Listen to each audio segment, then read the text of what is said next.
எல்லோருக்கும் வணக்கம். நீங்க வரும்போது மங்கள பொருட்கள் இந்த பையை எடுத்து வந்தீங்களா? அதுல இருக்கிற மஞ்சள் குங்குமம் எல்லாமே மதுரை மீனாட்சி அம்மன் பாதத்துல வச்சு பூஜை பண்ணிருந்தீங்க. எல்லோருமே எடுத்துட்டீங்களா? சந்தோஷங்க. முதலாவதாக கடவுள் வாழ்த்து பாட திருமதி உஷா பத்மநாபன் அவர்கள் வருவாங்க. மீனாட்சி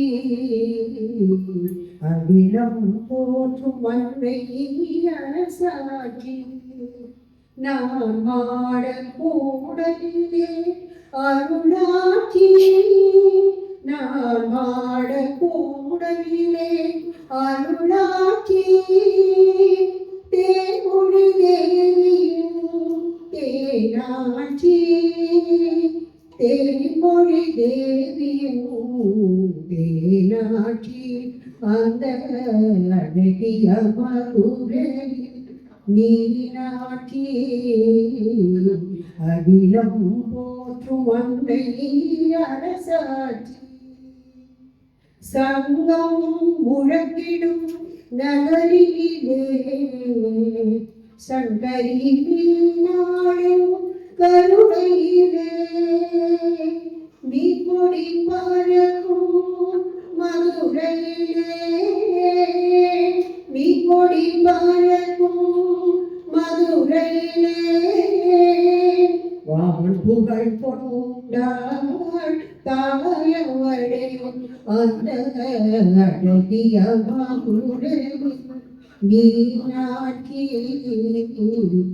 அகிலம் போற்றும் அன்னை அரசாட்சி அன்பர்கள் மனம் எல்லாம் நிறைந்து நிற்பாள் ஆகி சிவன் அருகில் அமர்ந்திருப்பாள் வைரமணி மகுடம் அணிந்திருப்பாள் வைரமணி மகுடம் அணிந்திருப்பாள் கருணையுடன் நம்மை காத்து நிற்பாள் அந்த அழகிய மதுரையில் மீனாட்சி அகிலம் போற்றும் அன்னை அரசாட்சி முத்து பாழம் மரகரமாடிய பொன்னாபரணம் பூண்டாள் சக்தி மனோகரி சந்திரகலாகரி தென்மதுரா புண்ணியாண்டார் சித்திரை வானம் தேவி மீனாட்சி சொக்கநாதரை மணந்தாள் இன்று சொக்கநாதரை மணந்தாள் பக்தர் மனமும் பரவசம் பொங்கிட புதலீலைகள் புரிந்தாள் அந்த அழகிய மதுரையில் மீனாட்சி அகிலம் போற்றும் அன்னை அரசாட்சி நான் ஆட கூடையிலே அருளாட்சி தேமொழி தேவியும் தேனாட்சி தேமொழி தேவியும் தேனாட்சி அந்த அழகிய மதுரையில் மீனாட்சி அகிலம் போற்றும் அன்னை அரசாட்சி.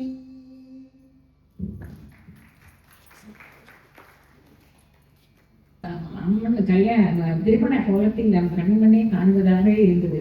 அற்புதம். நன்றி உஷா. முதலாவதாக இப்பொழுது டாக்டர் நவமணி கிருஷ்ணன் அவர்கள் மீனாட்சி அம்மனின் பெருமையை பற்றி திருவுரையாற்றுவார். டாக்டர் நவமணி கிருஷ்ணன் அவர்கள் மீனாட்சி அம்மன் பெருமையை பற்றி திருவுரையாற்றுவார். ஓம் நமச்சிவாய. நான் என்னுடைய மீனாட்சி அம்மன் கோவில் திருக்கல்யாணத்தை பார்க்க முடியாதுனாலும் நமக்காக நம்ம சைவ நெறிசீல அம்மா அவர்கள் மதிய அம்மா அவர்கள் நமக்காக பேச வந்திருக்கிறார்கள். ஸோ கேட்டு பாக்கியமாக நமக்கு கிடைக்கும் என்று நாம் அவர்களுக்கு நன்றி கூறுகிறோம். நான் முடிவுரை சொல்கிறேன்னு சொன்னேன். இல்லை நீங்கள் முன்னுரை பேசணும் அப்படின்னு. முடிவுரைன்னா ஈஸி எனக்கு. அவங்க பேசுகிறத வச்சுக்கிட்டு அப்படியே 2-3 கொஸ்டின் பண்ணி 5 நிமிஷத்தில் முடிச்சுட்டு போயிருக்கலாம்னு நினைச்சேன். ஆனால் இவங்க முன்னுரை பேசணும், அம்மன் பெருமையை பற்றி பேசணும்னு சொன்னாங்க. நான் உடனே நம்ம marshal air marshal sir Natarajan சார்கிட்ட போய் சொன்னேன், இது மாதிரி ஆன்மீகம் முன்னுரை பேச சொல்கிறாங்க. எண்டோஸ்கோப்பி பற்றி பேச சொன்னால் மணிக்கணக்காக பேசுனேன். லேப்ரோஸ்கோப்பி பேசப்பட்டு சொன்னால் நான் முழுக்க பேசுகிறேன். ஆன்மீகம் பேச சொல்கிறான்னு. அதுக்கு அவர் என்ன சொன்னார், கம்பன் வீட்டு கட்டுக்கடியும் கவிபாடும். நம்ம சைவநெறி சீரர் மல்லிகாமாவுக்கு எதிர்மையிலும் ஆன்மீகம் பேசும் நான் ஒன்றும் பேச முடியும். நேரம் வந்து இங்கே நிற்கிறேன். உங்களை என்ன ஒரு டாபிக் வந்து அம்மனின் பெருமை. 20 நிமிஷம் கொடுத்துருக்காங்க எனக்கு, அதுக்குள்ள முடிச்சிருவேன் நான். அதாவது உங்களை எல்லாம் ஒரு கொஸ்டின் கேட்குறேன். ஒரு மரத்தில் காய்க்கக்கூடிய கனிகள் ஒரே சுவையாக இருக்குமா, மாறுபட்ட சுவையாக இருக்குமா? ஒரே சுவையாகத்தான் இருக்கும். ஒரு மரத்தில் மாம்பழமோ ஏதோ ஒரு மரத்தில் காய்க்கிறதோ ஒரே சுவையாக இருக்காது. ஆனால் ஒரு தாய் வீட்டில் பிறக்கின்ற பிள்ளைகள், தாய் வயிற்றிலிருந்து பிறக்கின்ற பிள்ளைகள் மாறுபட்டு இருக்கிறார்கள். ஒருத்தர் அறிவாளியாக இருக்கிறார், ஒருத்தர் முத்தாளாக இருக்கிறார், ஒருத்தர் ஆகாக இருக்கிறார், ஒருத்தர் குடும்பத்தோராக இருக்கிறார். ஏன் பட்டினத்தார் பாடுகிறார், சொல்கிறார், வினை போகவே ஒரு தேகம் கண்டாய். வினை போகம் நம்ம உடம்பு. இந்த உடம்பு இந்த வினைகளை அனுபவிக்கிறதுக்கான இந்த உடம்பு. வினை போகவே ஒரு தேகம் கண்டாய். வினை முடிந்தால் திணை போதளவு நிற்காது. இந்த வினை முடிஞ்சிருச்சுன்னா நம்ம உடம்பு நிற்காது, உடனே போயிடும். உயிர் போயிடும், உடம்பு ஒன்று நம்ம போயிடும். என்ன அழகான கருத்து அவர் சொல்றாரு. அவனவன் வினைகளுக்கு தகுந்த மாதிரி உடம்பு, அவனவன் வினைகளுக்கு தகுந்த மாதிரி வாழ்க்கை, அவனவன் வினைகளுக்கு தகுந்த மாதிரி சிந்தனை. அழகா சொல்லியிருக்கிறார்கள். நம்ம பெரியோர்களால் உண்டாக்கப்பட்டதுதான் இந்த சைவ சித்தாந்தங்கள். உலகத்தில் உள்ள மகா கெட்டிக்காரர்களால் உண்டாக்கப்பட்டது இந்த சைவ சித்தாந்தம். அப்போ நீங்க கேட்கலாம், ஏன் சார் இந்த வினைகளில் இருந்து தப்பிக்கிறதுக்கு ஏதாவது வழி உண்டா என்று? உண்டு. பராசக்தியின் அருள் இருந்தால் இந்த வினைகளில் இருந்து தப்பித்து விடலாம். இதுக்குத்தான் சொல்லுவாங்க சித்தி நிபாதம்னு பேர். சித்தி நிபாதம் இது சைவ சித்தாந்தத்தில் ஒரு தனி சாப்டர். சித்தி நிபாதம்னா திருவருள் வீழ்ச்சி. அம்பாள் கருணை காட்டினால் சிவபெருமன் என்ன பண்ணுவாங்க, அங்கிருந்து ஓகே அப்படின்னு சொல்லி பச்சை கொடி காட்டிடுவார். அதுதான் சித்தி நிபாதம். சித்தி நிபாதம் அம்பாளுடைய கருணை இருந்தால் சிவபெருமான் பச்சை கொடி காட்டிடுவார். அப்போ நம்ம யார் காலில் விழணும்?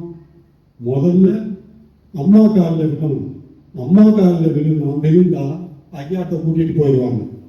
எவ்வளவு பெரிய சைவ சித்தாந்த கருத்து பார்த்தீங்களா? இதுதான் சொல்றோம். இந்த சைவ சித்தாந்த கருத்தை காட்டக்கூடிய ஒரு பெரிய திருக்கோயில் மதுரையில் உள்ள திரு மீனாட்சி அம்மன் திருக்கோயில். இப்ப நம்ம யாருக்கு நம்ம இது போறோம், கோயிலுக்கு போனா முதல்ல யாரை கூப்பிடணும்? அம்பாளை தான் முதல்ல கும்பிடணும். அப்புறம் இவங்களெல்லாம் கும்பிடணும். நான் என்ன சொன்னேன்னா, நீங்க இறைவனை பார்க்க வேண்டும் என்றால் பராசக்தி மூலமாகத்தான் இறைவனை காண முடியும், போக முடியும்.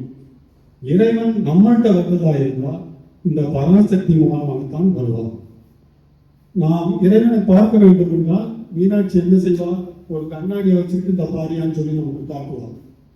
நாம இறைவனை நம்மளை பார்க்க வேண்டும் என்றால் அவனே கூட்டிட்டு வந்து இந்த பாரிகள் கஷ்டப்படுறாங்க, இவங்களுக்கு ஏதாவது பண்ணி கொடு அப்படின்னு சொல்லி இது பண்ணுவான், காட்டி கொடுப்பான். இப்போ நம்ம யார் காலில் விழணும்? அம்பாள் காலில் தான் முதல்ல அம்பாவை கும்பிடணும். அப்போ இப்போ நீங்கள் கேட்கலாம், நீங்கள் சொன்னீங்களே சார் மதுரை கோயிலில் பெரிய அந்த சக்தி இருக்குது, சைவத்துக்கு அந்த சக்தி இருக்குதுன்னு சொன்னீங்க, அது என்ன சார் நீங்கள் சொல்கிறேன். மதுரை கோயிலுக்கு 4 பெரிய வாசல்கள் உண்டு, அழகான பெரிய வாசல்கள். ஒவ்வொரு வாசல்களுக்கு மேலாக பெரிய கோபுரங்கள், வானலாவிய கோபுரங்கள். இங்கே பார்த்தீங்கன்னா பார்க்கலாம், அழகான கோபுரம். இந்த 4 வாசல்களும் கோபுரத்தோடு அழகாக இருக்கின்றது. ஒரு 5வது வாசல் உண்டு, சின்ன வாசல். அம்மன் கண்ணெதிரே, அம்மனுக்கு எதிரே அம்மன் சன்னதி என்று பெயர். இறைவன் திருவீதி விழா வரும் பொழுது இந்த அம்மன் சன்னதி வாசல் வழியாகத்தான் வெளியே வருவார். அதே போல அவர் உள்ளே போகும் பொழுது இந்த அம்மன் சன்னதி வாசல் வழியாகத்தான் உள்ளே போவார். இந்த பெரிய வாயில்கள் வழியாக உள்ளே வரவும் மாட்டார், வெளியே போகவும் மாட்டார். இப்ப யாருக்கு பெரிய மரியாதை? அம்பாளுக்கு தான் மரியாதை. இப்ப நம்ம யாரை கும்பிடணும்? அம்பாவை கும்பிடணும். அவன் அருளாலே அவன் கால் வணங்கி, அவன் அருள் இருந்தால் தான் அவர் இறைவன்கிட்ட போக முடியும். அருள்ங்கிறது என்னது? பராசக்தி தான் அருள். ஸோ பராசக்தி மூலமாக தான் இறைவனை நாம் அடைய முடியும். ஆக நமக்கு அம்பாளுக்கு அவ்வளோ பெரிய பேராகும். இவன் பெருமான் சேக்கிரார் பெருமான் என்ன சொல்றாருன்னா, ஊன் வேண்டாம், ஊன் கொண்ட உயிர் வேண்டாம், உயிர் கொண்ட ஆசை வேண்டாம், வேற என்ன வேணும்? பராசக்தியின் அருள் வேண்டும். சரி, அருள் வந்துருச்சு, என்ன வேணும்? இருளின் ஒளியா எம்பெருமான் வர வேண்டும். அப்புறம் இருளின் ஒளியா எம்பெருமான் வர வேண்டும். ஏழு வினைப்பொரு விடிவு வேண்டும். விடிவு முடிவாயின் நீ பாதத்தில் முடிவுற வேண்டும். என்ன சொல்றாரு பார்த்தீங்களா? இறைவன் வரணும், என் வினைகள்லாம் தீர்க்கணும், ஆனால் அம்பாள் அருள் வேணும். அம்பாளை முன்னிறுத்தி தான் அவன் கூப்பிடுறான். அம்பாளுக்கு தான் அது பெருமை. ஸோ யாருக்கு பெருமை? யாருக்கு முதல் மரியாதை? அம்பாளுக்கு தான் முதல் மரியாதை. இப்போ மதுரை எடுத்துக்கிட்டீங்கன்னா நம்ம யாரை முதல் தீபாராதனை யாருக்கு? மீனாட்சிக்கு தான் முதல் தீபாராதனை. யாருக்கு முதல் பூஜை? மீனாட்சிக்கு தான் முதல் பூஜை. அப்புறம் தான் சோமசுந்தர பெருமானுக்கு. சோமசுந்தர பெருமான் அங்கிருந்து கேட்பாரு, அதிகாரிட்ட, என்ன முடிஞ்சிருச்சா? இருக்க கொஞ்சம் 1/2 hour வெயிட் பண்ணுங்க, இங்கே பூஜை முடியட்டுன்னு சொல்லிடுவாங்க. அந்த மாதிரி வெயிட் பண்ணுவார். ஆக இறைவன் அடையணும்னா, பராசக்தி அடையணும்னா, பராசக்தி மூலமாக தான் நாம் இறைவனை அடைய முடியும். இப்போ 5 பேர், நம்ம பாண்டவர்கள் 5 பேரும் என்ன செஞ்சாங்க? இறைவனை நோக்கி, அதாவது சிவபெருமானை நோக்கி தவம் இருந்தாங்க. சிவபெருமானை நோக்கி தவம் இருக்கின்ற எங்கே இருந்தாங்கன்னா குப்தகாட்சிங்கிற ஊர்ல. குப்தகாட்சி ஒரு நல்ல மலைப்பிரதேசம்.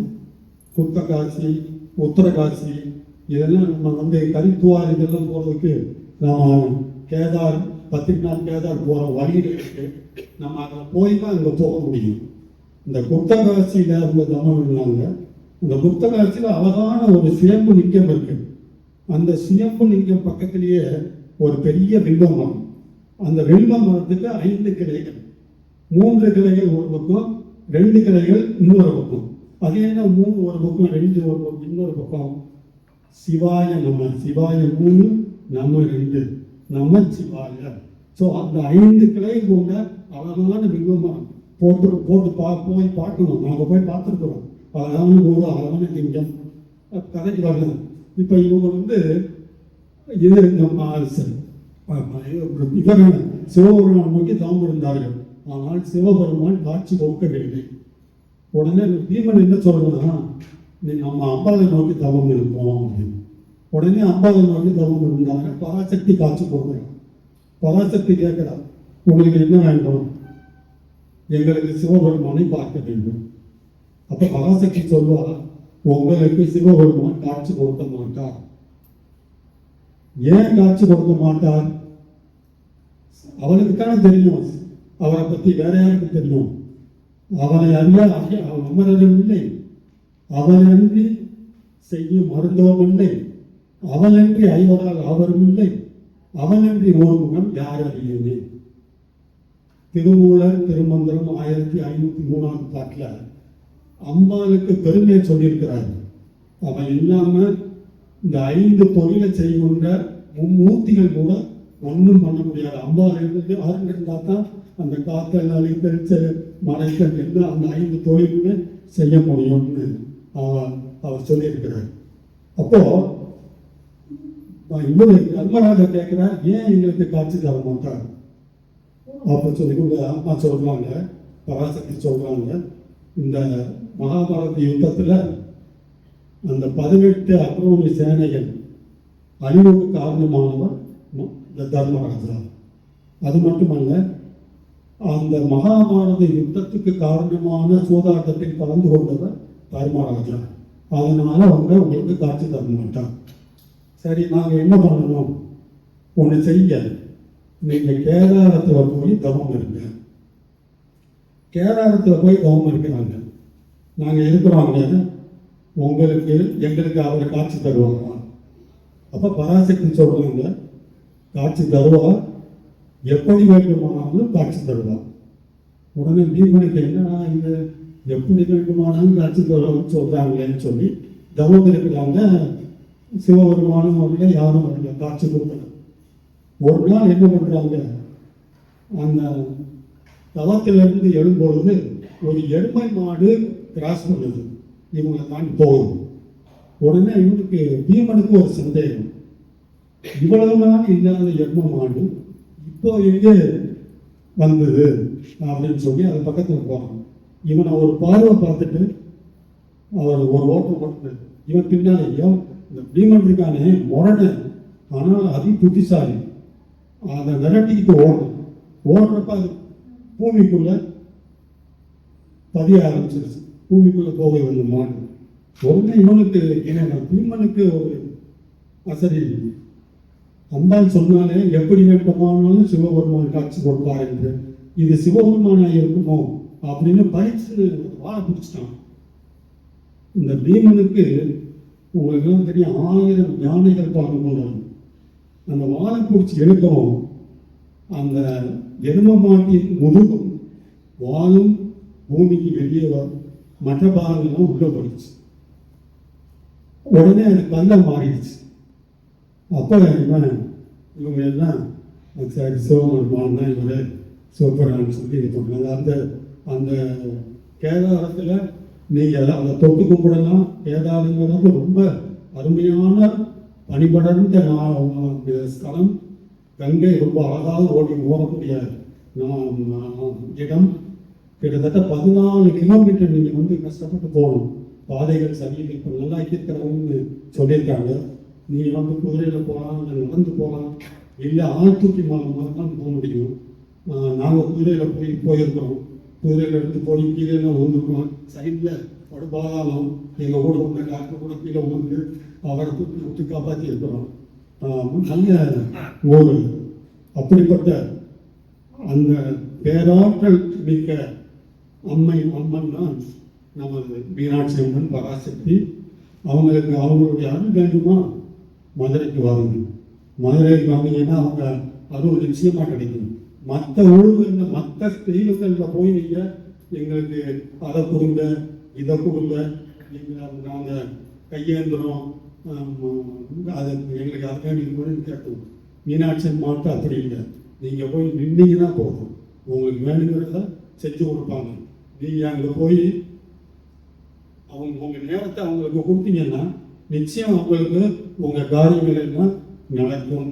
அவ்வளோ பெரிய பேராற்றல் மிக்க அம்மையாக தான் மதுரையில் உள்ள மீனாட்சி அம்மையா.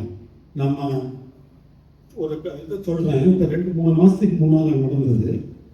நம்ம கூட இருக்கிற நம்ம இந்த ஃபேஸ்புக்கில் இருக்கிற நம்ம காந்தாவும் பாலசுப்ரமணிய மாமாவும் மதுரைக்கு பொற்களி பொற்களி கொடுக்கணும்னு போனாங்க. என்ன நடந்தது? மீனாட்சி அம்மா என்ன பண்ணாங்க, இவங்க 2 பேர்த்தையும் கருவறைக்கு பக்கத்தில் உள்ள ஒரு மேடை இருக்கு. சாதாரண யாரும் அலோவ் பண்ண மாட்டாங்க, விவிஐக்கு கூட அங்கே போகிறது கஷ்டம். அம்பாள் அருள் இருந்தால்தான் உள்ளே போக முடியும். அந்த கருவறைக்கு பக்கத்தில் உள்ள மேடையிலே அமர வைத்து 5 முக ஆராதனை நாம் சிரித்த முகத்தோடு அவங்களுக்கு அருள் கொடுத்தாங்க. எவ்வளவு பெரிய அருளாற்றல்! இப்பவும் நான் தந்த அம்மாவை பார்த்து நான் அவங்களோட முதல் கூப்பிடுவேன், ஏன்னா மீனாட்சி அருள் பெற்ற அம்மான்னு சொல்லுவேன். அந்த மாதிரி உங்களுக்கு பெருமை உள்ள மீனாட்சி அம்மா. நான் இன்னொன்று கூட சொல்றேன், வயநாதரும் நாகப்ப செட்டியார்னு ஒருத்தர் பெரிய கோடீஸ்வரன், அவர் புண்ணியவான். 3 நேரமும் மீனாட்சி அம்மா பூஜையில் இருக்கிறப்ப காலையில் பூஜை, உச்சிக்கால பூஜை, நைட்டு அந்திஜாம பூஜை நிற்பார். நைட்டு என்ன பண்ணுவார், அந்திஜாம பூஜை மட்டும் இல்லை, அது முடிச்சு மீனாட்சி அம்மையை பண்டிகரைக்கு கூட்டிட்டு போய் நின்றுகிட்டு இருப்பார். இந்த ஓதுவார்கள் தேவாரம் பாடி மீனாட்சி அம்மாவை பண்டிகரையில் பூஞ்சலியில் உட்கார்ந்து ஆற்றப்பையே நிற்பார். இந்த மூக்கத்தி ஆராதனைன்னு ஒன்று நடக்கும், அதுலேயும் நின்று பார்ப்பார். அப்புறம் பள்ளியறை தங்க கதவுகள் மூணு பிறகுதான் அவர் வெளியே வந்து கிடைக்கக்கூடிய அந்த பிரசாதத்தை சாப்பிட்டுட்டு தான் வீட்டுக்கு போவார். அவருக்கு நைட்டு உணவு அந்த பிரசாதம் தான், வேற எதுவுமே அவர் சாப்பிட மாட்டார். அப்படி அவர் மீனாட்சியின் அதிதீவிர பக்தர். அவர் அந்த கோயிலுக்கு ஏகப்பட்ட திருத்தணிகள் செஞ்சிருக்கிறார். அந்த மொத்த கோபுரம்னு சொல்லுவாங்க, வடக்கு கோபுரம், அது முழு கோபுரமாக கட்டி கொடுத்தவர், தனியாக இருந்து கட்டி கொடுத்தவர் அவர் தான். கீழே முனீஸ்வரர், அதெல்லாம் மீறி முனீஸ்வரன் அருள் வாங்கி மீனாட்சி அருள் பெற்று அவரே ஏறி மேலே செங்கலை வைத்து அந்த முழு கோபுரத்தையும் கட்டி கொடுத்தார். அப்புறம் மீனாட்சி பெரிய ராஜமாதங்கி, அவனுக்கு சாதாரண குடத்திலேயே தண்ணி கொண்டுட்டு வரணும், தீர்த்தம் கொண்டுட்டு வரணும்னு சொல்லி 2 தங்க குடம் செஞ்சு கொடுத்தாரு. அந்த ஆடி வீதின்னு சொல்லி கோயிலை சுற்றி உள்ள 4 வீதிக்கும் கற்களால் ஆன பாதைகள் செஞ்சு கொடுத்தார். அப்படிப்பட்ட திருத்தணிகள்லாம் செஞ்சவர். பூங்காவனம் பண்ணி கொடுத்தார். காலையில் மலர்றதுக்கு தனி பூங்காவனம், சாயந்தரம் மலர்ற பூக்கு தனி பூங்காவனம், அதில் வர்ற மலர்களை காலையில் பூஜைக்கு தனி, ஈவினிங் பூஜைக்கு தனி, அப்படியெல்லாம் பண்ணி கொடுத்தாரு. அப்புறம் கும்பாபிஷேகம் பண்ணணும்னு அவருக்கு ஒரு ஆசை. அவருக்கு கொஞ்சம் பணம் கம்மியாக இருந்தது, எத்தனையோ லட்சங்கள் வேண்டி இருந்தது. அப்போ அவர் ஒருத்தர்கிட்ட பணம் கொடுத்து வச்சிருந்தார். அவர்கிட்ட போய் வாங்கிட்டு போவோம்ட்டு அவர் கிளம்புறாரு. அந்த காலத்தில் ஒரு காரெல்லாம் கிடையாது, ரெட்டை குதிரை பூட்டிய சாரல் வண்டி, அந்த சாரட்டு வண்டியில தான் போவாங்க. அந்த ரெட்டை குதிரை பூட்டிய சாரட்டு வண்டியில சமையல்காரனையும் கூட்டிக்கிட்டு இவர் நம்ம வண்டிக்காரனையும் கூட்டிட்டு போறாங்க. அங்கே போனால் அவர் இவர் பணம் கொடுத்தவர் அந்த ஊரில் இல்லை, அவர் ஆத்தூருக்கு போயிட்டாருட்டாங்க. இதனோட ஆத்தூருக்கு போயிட்டாருன்னு சரி, ஆத்தூருக்கு வண்டி ஓடிட்டார். ஆத்தூர் எங்க இருக்கு, அந்த தூத்துக்குடி தாண்டி திருச்செந்தூருக்கு முன்னாலே இருக்கு. கீழே ஆத்தூர் மேலே ஆத்தூர். அங்கே போய் சேர்ந்தப்பவே 8 மணி ஆயிடுச்சு. அங்கே போனால் அவர் அங்கேருந்து வேத்தூருக்கு போயிட்டாருட்டாங்க. அப்போ வண்டிக்காரங்க நைட் ஆயிடுச்சு சார், ஐயா இனிமேல் வண்டி இனிமேல் நைட்டில் போக முடியாது, அதனால நைட்டு இங்கே ரெஸ்ட்டில் இருப்போம் அப்படின்னு. உடனே இவரும் சரி ரொம்ப வருத்தத்தோட மீனாட்சியை பார்க்க முடியல, அன்னைக்கான பூஜையை பார்க்க முடியலன்னு சொல்லிட்டு அந்த சாரட் வண்டியில் இருக்கிற மெட்டை எடுத்து போட்டு அந்த வீட்டு திண்ணை, அங்கெல்லாம் வீடு முன்னாடி திண்ணைகள் இருக்கும், அந்த வீட்டு திண்ணையில் போட்டு படுத்துக்கிறார். படுத்துக்கிட்ட என்ன பண்ணுறாரு, மீனாட்சியை நினச்சிக்கிட்டே இருக்கிறாரு. இந்நேரம் அந்திஜாம பூஜை நடந்திருக்கும், இந்நேரம் மூக்குத்தி ஆராதனை நடந்திருக்கும், இந்நேரம் அம்மா பள்ளியறைக்கு கூட்டிகிட்டு போயிருப்பாங்க, இந்நேரம் ஊஞ்சலில் வச்சு ஆட்டிக்கிட்டு இந்த ஓதுவார்கள் தேவாரம் பாடுவாங்க அப்படின்னு சொல்லி இந்நேரம் அந்த கதவு தங்க கதவு ஒழுங்கும் இதெல்லாம் பார்த்துட்டு கண்ணு முன்னால் ஓடிக்கிட்டு அதை நினச்சிக்கிட்டு படுத்துட்டாரு. திடீர்னு அவர் தோளில் கையை வச்சு கட்டுற மாதிரி ஒரு பிரம்மன் முடிச்சு பார்க்குறாரு. ஒரு சின்னஞ்சிறு பெண், பச்சை பச்சையர்னு அழகான பெண்ணு, கையில் ஒரு தாம்பாளத்தில் பிரசாதத்தோடு நிற்குது. இந்த சின்னஞ்சிறு பெண் போல சிற்றாடையை ஒட்டி சிவகங்கை புறத்தடிய சிறியபொருக்கு சிரித்திருப்பார், அந்த மாதிரி ரொம்ப அழகாக சிரிச்சுக்கிட்டு இருக்கு. இவர் கண்ணை மூடுனா தெரியல, கண்ணை திறந்து பார்க்குறாரு தெரியுது. இது நனவு தான், கனவு இல்லை. அம்மா நான் உனக்கு எவ்வளோ திருப்பணியர், எவ்வளோ நாள் நான் உன்னை இது பண்ணியிருக்கிறேன், எனக்கு காட்சி கொடுக்குறியே, இப்போ நீ காட்சி கொடுக்குறியன்னு சொல்லி அழுகிறார். தண்ணி கட்டில் பார்க்கும்போது தண்ணி வருது. எதிர்த்தாக்கில் அவங்க அம்மா மீனாட்சி அம்மா கையில் வெள்ளி தாம்பாளத்தில் பிரசாதத்தோடு நிற்கிறா சிரிச்சுக்கிட்டு. இவர் அழுகிறாரு, அவங்க சிரிக்கிறாங்க. 5 நிமிஷம் பார்த்துக்கிட்டே இருக்கிறாங்க. அந்த அம்மா மறைஞ்சிருச்சு. மறைஞ்ச பிறகு பார்த்தா இவர் கையில் அந்த தாம்பாளம், வெள்ளி தாம்பாளம், வெள்ளி தாம்பாளத்தில் பிரசாதம். அப்போ இவருக்கு ரொம்ப இதாகிடுச்சு. நான் பசியோடு இருப்பேன்னு சொல்லி அங்கேருந்து எனக்காக இவ்வளோ தூரம் வந்துட்டியா? ராம் கூட அந்த சூரியன், எவ்வளோ பெரிய சூரியன், ஒரு சின்ன தாமரையை மலர்விக்கிற மாதிரி எனக்காக சாப்பாடு நீ கொண்டு வந்திருக்கிறீங்க அப்படின்னு சொல்லி திரும்புறாரு, அழுகிறாரு. அப்புறம் அந்த பிரசாதத்தை எடுத்துட்டு போய் வண்டிக்காரனுக்கும் சமயக்காரனுக்கும் கொஞ்சம் கொடுத்துட்டு அதுக்கு பிறகு இவரும் சாப்பிட்டு அம்பாவை பார்த்த பிறகு எப்படி தூங்குறது? தூங்காமையே நைட்டு முழுதும் முடிச்சுக்கிட்டு காலையில் விழுந்த பிறகு அந்த வண்டிக்காரன் கேட்குறான், ஐயா அந்த வீரத்தூருக்கு போகுமான்னு. ஒரு பக்கம் போக வேண்டாம், நேரம் மதுரைக்கு வண்டியை ஓடும் அப்படின்னு. ஏன்னா நான் எங்கே போனாலும் என் பின்னால் மீனாட்சி என் கூட வந்து கேட்டுட்டு வந்துடுறேன். மதுரைக்கு போகணும். மதுரைக்கு வரலாங்க. மதுரைக்கு வந்தால் அந்த அங்கே உள்ள பரிசாக தாம்பாளத்தை, வெள்ளி தாம்பாளத்தில் நம்ம நைட்டு பூஜை இருக்கிறப்ப இருந்தது. அந்த வெள்ளி தாம்பாளத்தை காணுமேன்னு சொல்லி அவனை தூணில் கட்டி வச்சிருக்கிறாங்க, அடிக்கிறாங்க. இவர் போய் என்னன்னு கேட்கிறார், இந்த மாதிரி வெள்ளி தாம்பாளத்தை காணணும். அப்புறம் இவர் வண்டியில் இருந்த வெள்ளி தாம்பாளத்தை எடுத்து கொடுத்து அழுதுகிட்ட பாதி நடந்ததை சொல்லியும் பாதி சொல்லாமலையும் இருக்கிறார். இவ்வளவு பெரிய பேராற்றல் உள்ள அம்மா. அவருடைய திருவிளையாடல்களுக்கு எண்ணிக்கையே கிடையாது, அளவே எவ்வளவோ திருவிளையாடல்கள் இருக்கு. அவளுக்கு ஜாதி மத பேதம் கிடையாது, நிறைய இருக்கு. அவங்க செஞ்சிருக்கிறாங்க, அப்படியெல்லாம் செஞ்சிருக்கிறாங்க. இப்ப இந்த திருவாசகம் இருக்கு பார்த்தீங்கன்னா, அது யார் பாடினது? ஆண் பாடினதா பெண் பாடினதா? திருவாசகம் பெண் பாடினது. அதாவது மாணிக்க வாசக பெருமான் பெண்ணாக மாறி பாடின பாட்டு தான் அந்த திருவாசகம்.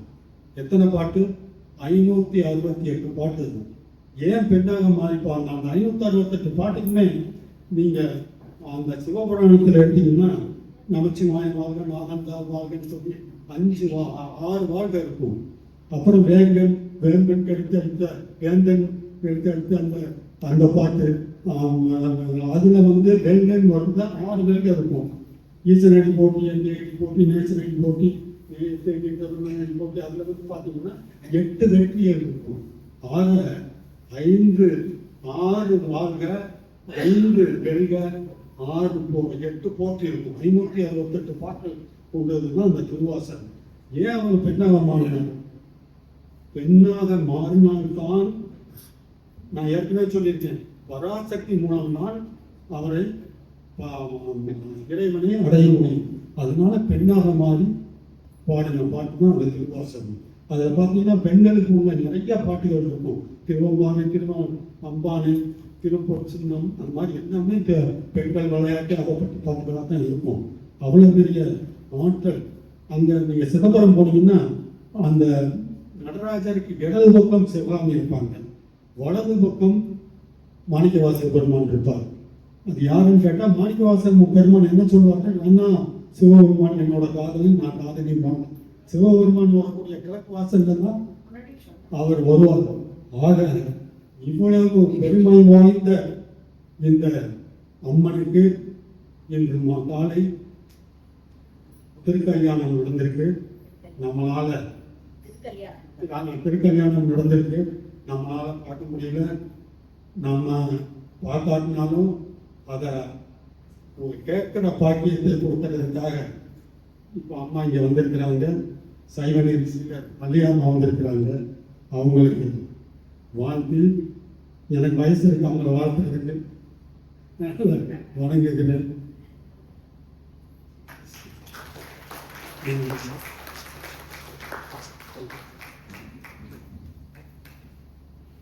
அடே அப்பா, ஆன்மீகம் பற்றி தெரியாது என்று சொல்லிய டாக்டர் இவ்வளவு அழகாக பேசியிருக்கிறார். நிறைய உவமைகள், பாடல்களின் வரிகள் எல்லாம் சொல்லி அம்மையின் பெருமையை மிக அழகாக பேசினார். அந்த அம்மனை வணங்குவோம், அருள் பெறுவோம். சிவனே இருந்த சிவனுக்கும் சக்தியை கொடுத்தவர் அல்லவா அந்த தலைப்பு. மதுரையை ஆழ்பவள் தன் நீர் போன்ற கண்களால் நம்மையெல்லாம் ரட்சிக்கிறவர். அந்த அன்னையின் திருமண வைபவம் இன்று மதுரையில் வெகு கோலாகலமாக நடந்திருக்கிறது. இந்த சிறப்பான நாளில் நமக்கும் அந்த கல்யாணம் பற்றிய சொற்பொழிவை கேட்கும் வாய்ப்பு கிடைத்திருக்கிறது. ஒரு சிறப்பான நிகழ்வு அல்லவா? அண்ணன் அழகர் தாரை வாய்ப்பு கொடுக்க மீனாட்சி ஈசரன் கரம் பற்றி விளக்கி நிற்கும் காட்சியை இதோ இந்த அரங்கில் நாம் இப்பொழுது காண்கிறோம். திருமதி சுகந்தி தண்டவாணி தம்பதியர் நமக்கு அந்த மதுரை கோவில் கோபுரத்தையும் பொற்றாமரை குளத்தையும் வெகு அழகான வடிவமைத்து கொடுத்துள்ளோம். அவர்களுக்கு நம் பாராட்டை தெரிவித்து கொள்வோம். அவர்களுக்கு மீனாட்சி அம்மனின் அருள் கிடைக்கட்டும். சைவநெறி சீரன் திருமதி மல்லிகா அம்மா அவர்கள் மீனாட்சி கல்யாண காட்சியை தன் சொற்பொழிவு ஆற்றலால் நம் கண்முன்னே அனுப்பி இருக்கிறார். தற்போது இந்த ஹால் மீனாட்சி சுந்தரேஸ்வரர் திருக்கல்யாண மண்டபமாக மாறி இருக்கிறது. வாருங்கள், நாம் எல்லோரும் கல்யாண காட்சியை கேட்டு மனதார கண்டு கழித்து மகிழ்வோம். அஞ்சலி அம்மாவும் மகாலட்சுமி அம்மாவும் திரு மல்லிகா அம்மாவுக்கு பொன்னாடை போட்டு கௌரவிக்கிறார்.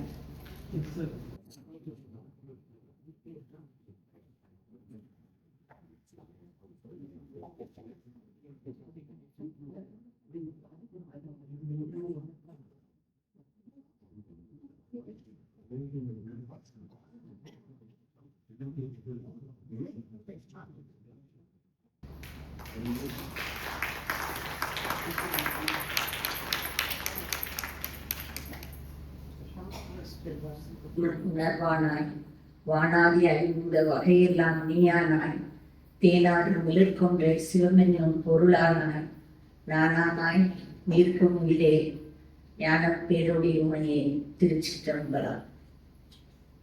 எல்லாருக்கும் மனசுல கண்டிப்பா தோணி இருக்கும், என்ன டாக்டர் மைக் வாங்கினாங்க, நம்ம நிறைய இடத்துல சொல்லுவோம், இதுதான் அம்பாள் தடுத்து ஆட்கொண்டா என்ன நடக்கும் நாம பார்த்தோம். ஏன்னா இது சாதாரணமா அவங்க ஏதோ எழுதி வச்சுட்டோ அந்த மாதிரி படிக்கல. இப்ப நாங்க இதை நடுவுல நிறுத்தவோ இல்லைன்னா நேரம் ஆயிடுச்சு இது எல்லாம் நம்ம சொல்லலாம். ஆனா இது அப்படிப்பட்ட விஷயம் இல்லைன்னு என்னால உணர முடிஞ்சது. ஏன்னா அவங்க அந்த சொல்லுவாங்க இல்லையா, மடை திறந்த வெள்ளமா, அவங்களுக்கு எங்க நிறுத்தணும் என்ன பண்ணணும் தன்னை அறியாம அவங்களுக்கு உள்ள இருந்து வருது. அதனால அது அவளுடைய அருள். ஏன்னா இன்னைக்கு நம்ம அவளை பத்தி பேசதான் வந்திருக்கோம். யார் பேசினா என்ன, அவளுக்கு அந்த புள்ள பேசுறத கேட்கணும்னு அவளுக்கு ஆசை. அதனால அதை அவ்வளவையும் அவள் கேட்டு வாங்கிட்டா. அதனால இன்னைக்கு அவங்க எல்லாம் அவங்க சுகந்தி அவங்களுக்கெல்லாம் நன்றி சொன்னாங்க. என்னன்னா இறைவனை நான் நினைச்சா போதுமா, அவன் ஓடி உட்கார்ந்துருவானா.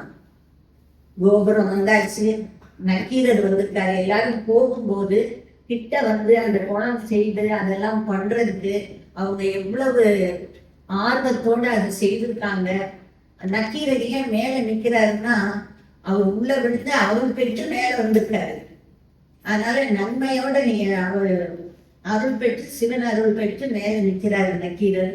இந்த அளவுக்கு யோசிச்சு ஒரு கைவினை செய்யணும் அப்படின்னா அதுக்கும் அவளுடைய அருள் வேணும்.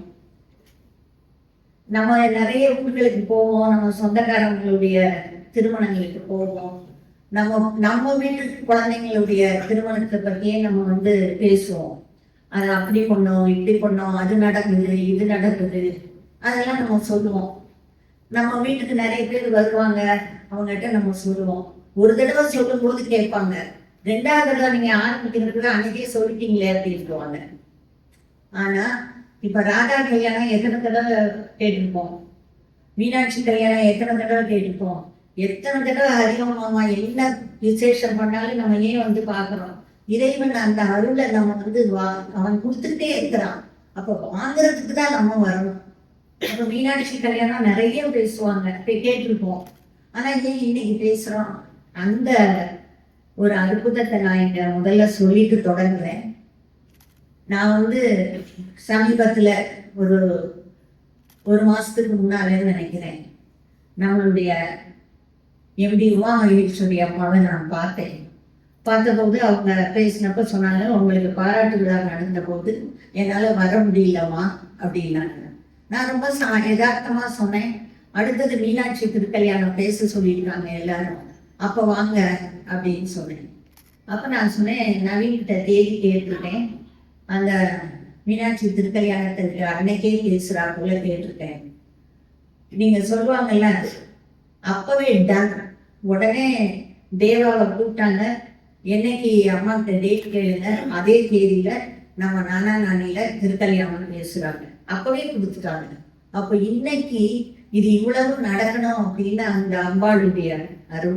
இப்போ நம்ம அந்த மீனாட்சி திருக்கல்யாணத்தை பற்றி சொன்னாங்க, எடுத்தோடனே மாப்பிள்ளை அழைப்பு கல்யாணம் முடிஞ்சது அப்படின்னு சொல்ல மாட்டாங்க. சைவ சித்தாந்தத்தில் அந்த மீனாட்சி திருக்கல்யாணம் சொல்லும்போது அந்த மீனாட்சி அவதார படலத்தை முதல்ல சொல்லிட்டு அவ எப்படி வளர்ந்தா எந்த மாதிரி அப்படிங்கிறதோட நிறைவு செய்வாங்க.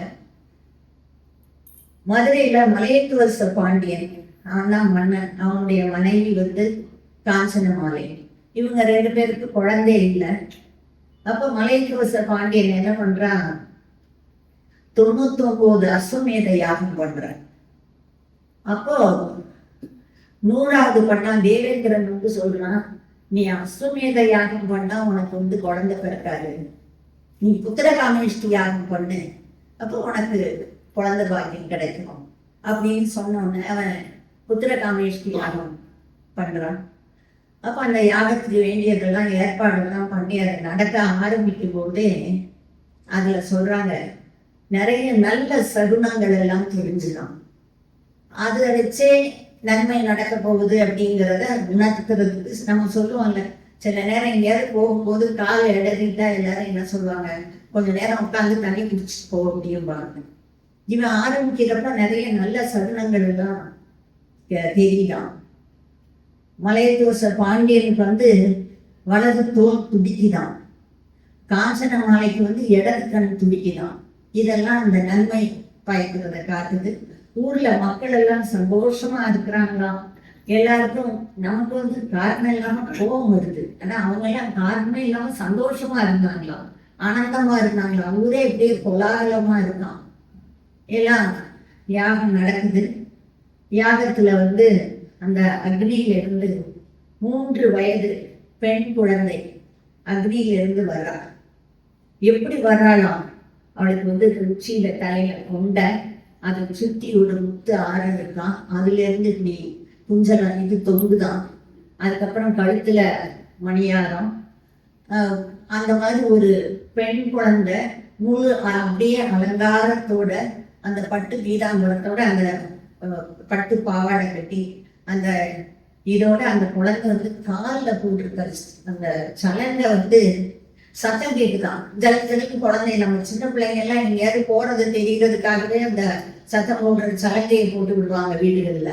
அது மாதிரி அவர் நடந்து ஓடி காஞ்சனமாலையுடைய மடியில உட்கார்ந்துக்கிறார்.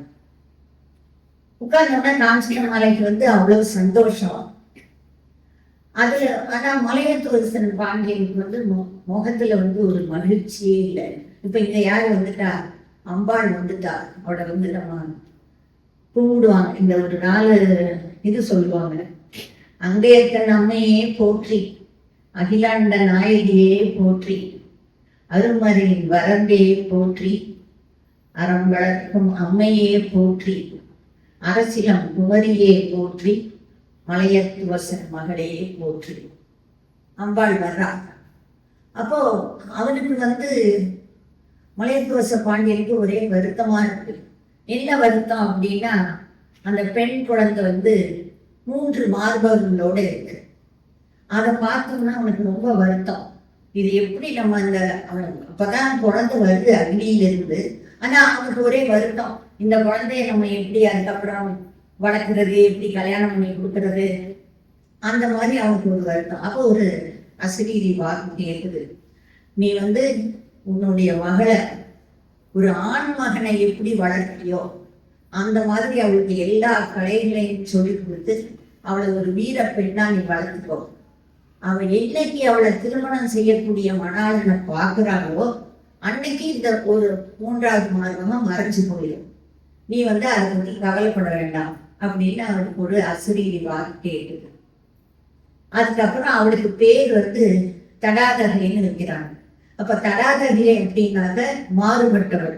எல்லா குழந்தையில இருந்து அவன் மாறுபட்டு இருக்கிறதுனால அவளுக்கு பேரு தடாதரி இருக்கிறாங்க. அப்ப அந்த குழந்தைய வளர்க்குறாரு. எப்படி? அசிரீரி சொன்னது மாதிரி யானை ஏற்றம், குதிரை ஏற்றம், தேர் ஓட்டுறதுக்கு. இன்னைக்கு நம்ம சொல்றோம் பெண்கள் எல்லா தொழிலும் பண்றாங்க, நிறைய முன்னேற்றம் அடைஞ்சிருக்காங்கன்னு. அன்னைக்கே மீனாட்சி அம்மன் தான் நமக்கு இதெல்லாம் முதவே அவர் அன்னைக்கே யானை ஏற்றம், குதிரை ஏற்றம் எல்லாம் கத்துக்கிட்டு ஒரு ஆண் குழந்தைக்கு என்னெல்லாம் சொல்லி கொடுப்பாங்களோ அதெல்லாம் மலையத்துவசப்பாண்டியன் தன்னுடைய மகளுக்கு சொல்லி கொடுத்தாரு. அதையெல்லாம் கேட்டு தடாதரை பிராட்டி வளர்றான். எப்படி வளர்றான்னா அந்த குழந்தை பருவத்தை சொல்றாங்க. அந்த குழந்தை சப்பானி கூட்டு பருவத்தை எல்லாரும் ரசிக்கிறாங்களாம். நம்ம சின்ன குழந்தையில வீட்டில் இருக்க பிள்ளைங்களுக்கு பாட்டி எல்லாம் சொல்லுவாங்க, சப்பானி கூட்டு பிள்ளை, தைரன் சொல்ற பிள்ளை. அந்த மாதிரி குழந்தை சப்பானி கூட்டுதான். அதுக்கப்புறம் பார்த்தாக்க தன்னுடைய வயது ஒத்த குழந்தைங்களோட பூப்பந்து விளையாடுறாளாம், பாண்டி விளையாடுறாளாம், அம்மானை விளையாடுறாளாம், சிறு வீடு கட்டி சிறுசோறு சமைத்து விளையாடுறாளாம். இது இவ்வளவும் அந்த திருவிளையாடல் புராணத்துல, அது புராணத்துல நிறைய இருக்கு, நான் சுத்தமா சொல்றேன். இதெல்லாம் பண்ணி ஒரு பெண் குழந்தை எப்படி எல்லாம் விளையாடுவோம் அதையெல்லாம் விளையாடி கொஞ்சம் வளர்ந்த பிறகு இந்த வில்வித்தை இதை எல்லாத்தையும் கற்றுக்கிட்டு அவ அரசாள்றதுக்கு உண்டான எல்லா தகுதியும் அவளுக்கு வருது. அவன் முடிச்சு விட்டு விழா வருது. அவளுக்கு எல்லா ஊர்ல இருக்கிற மன்னர்களை எல்லாம் கூப்பிட்டு புனித நீர்ல இதுல இருந்து எல்லாருக்கும் புனித நீர்கள் எல்லாம் தண்ணி எல்லாம் கொண்டுட்டு அபிஷேகம் எல்லாம் பண்ணி அம்மாவுக்கு பட்டாபிஷேகம் பண்றாங்க. என்ன மலர்னா வேப்ப மலர் தான் மாலை மதுரையில் அம்பாளுக்கு. அந்த வேப்ப மலர் மாலை வெள்ளை யானை மேல அம்மாவை ஏற்றி ஊர்வலம் கூட்டிட்டு வராங்க.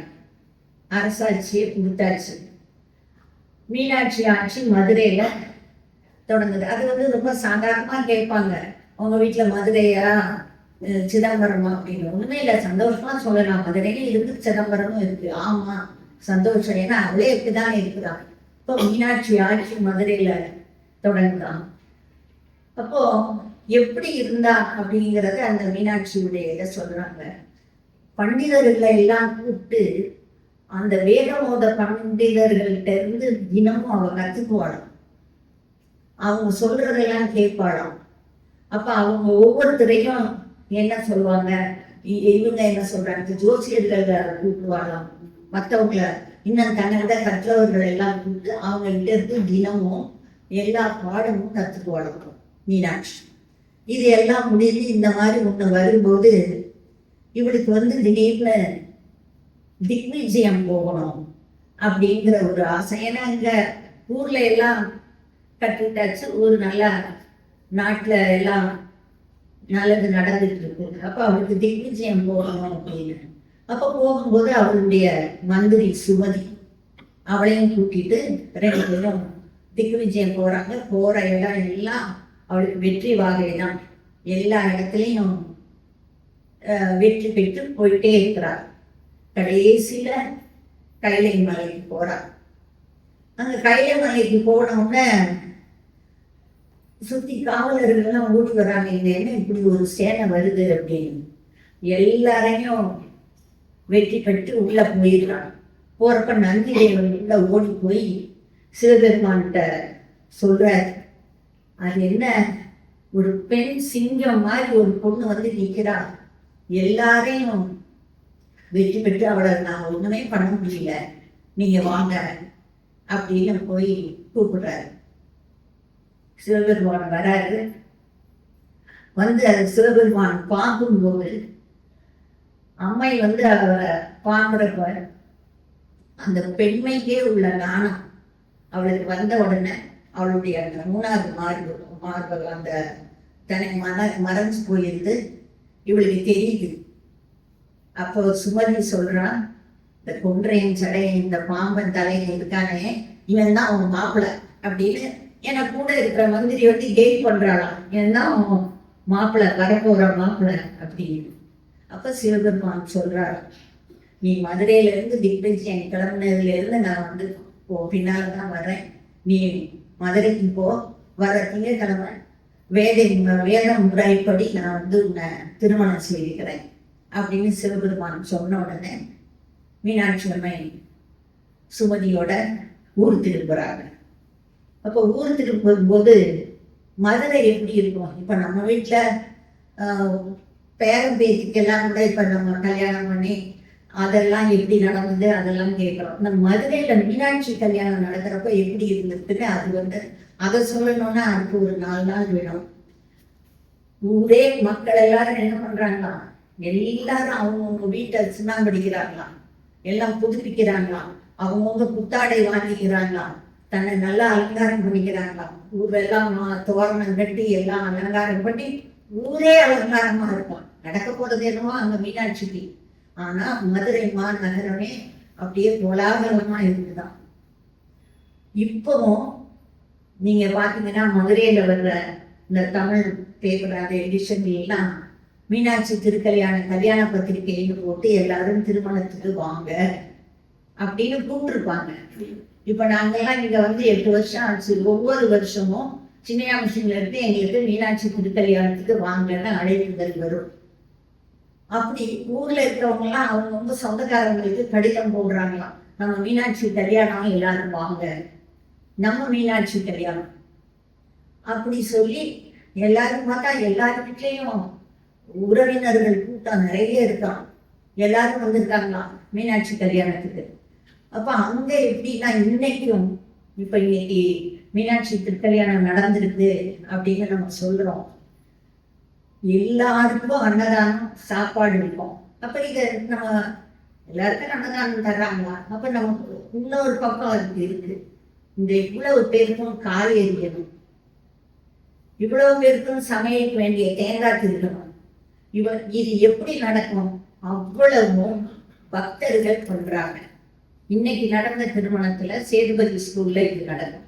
இப்ப நாங்கெல்லாம் 2 வருஷம் போயிருக்கோம். அதுக்கு வந்து முதவே என்ன சொல்ற பதிவு பண்ணி வைக்கணும், நாங்க இந்த குரூப் நாங்க வர்றோம்னு. அப்ப நாங்கெல்லாம் போய் காய் எரிஞ்சு 2 வருஷம் போய் செய்யற பாக்கியம் கிடைச்சிருக்கு. போய் எல்லாரும் காய் எரிஞ்சு கொடுப்போம், தேங்காய் திருவி கொடுப்பாங்க. எல்லா வேலையும் பக்தர்கள் பண்ணி அவங்க தான் சமையலும் பண்ணுவாங்க. இன்னைக்கு நடந்த திருமணத்துல இந்த இதுல சேதுபதி ஸ்கூல்ல நடக்கிறதாக சொன்னாங்க இந்த சமையல் எல்லாம். அந்த மாதிரி ஊர் மக்கள் எல்லாம் கூடி செய்தது தான் மீனாட்சி திருக்கல்யாணம். அது மாதிரி கல்யாணத்துக்கு இதை வந்து இன்னைக்கு நடந்ததுனால நான் முதல் சொல்லிட்டேன். அந்த ஊர் வந்து இப்படி தயாராகிட்டு இருக்கு மீனாட்சி கல்யாணத்துக்கு. இங்க கைலை மலையில என்ன நடக்குது? மாப்பிள்ளை வீட்டை பார்க்கணும்ல, அங்க என்ன கலாட்டா இருக்கு, அங்க என்ன பண்றாங்க, அங்க எப்படி எல்லாரும் எப்படி இருக்காங்கன்னு பார்க்கணும்.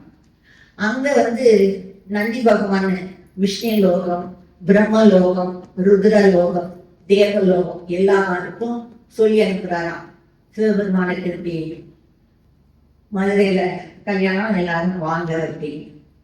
இப்போ இந்த சிவபெருமானுக்கு அவர் எப்படி இருப்பாரு நமக்கு தெரியும். எல்லாம் லோகத்துல இருக்க எல்லாம் வந்தாச்சு, சூரியன் சந்திரன் எல்லாரும் வந்து சேர்ந்துட்டாங்க மாப்பிள்ளையோட வர்றதுக்கு, மதுரைக்கு வர்றதுக்கு. குபேரனை கூப்பிடுறாங்களாம் அவனுக்கு அலங்காரம் பண்றது. வேற யாரும் பண்ண முடியும்? சாதாரணமா நம்மளெல்லாம் கூப்பிட்டா நம்ம என்ன பண்ணுவோம், ஏதோ ஒரு சின்னதாக போட்டு கொடுக்க முடியும். குபேரனை கூப்பிடுறாங்களாம் சிவபெருமானுக்கு அலங்காரம் பண்றது. குபேரன் வந்து நிற்கிறாராம். நின்னா அவருக்கு ஒண்ணுமே புரியலையாம். ஏன் புரியல? இங்க ஒரு சின்ன பாம்பு சுத்திட்டு இருக்கு, அது உலகு. கழுத்துல ஒரு சின்ன பாம்பு சுத்திட்டு இருக்கு, உள்ள அதிக மாதிரி ஒண்ணு நிக்கிதான், ஒண்ணு பெருசா தொங்குதான். கையில வந்து ஒரு காலத்துல இந்த வங்கின்னு போடுவாங்க, அது இப்படி சுத்தி அது ஒரு சின்ன நாகம் மாதிரி இருக்கும்.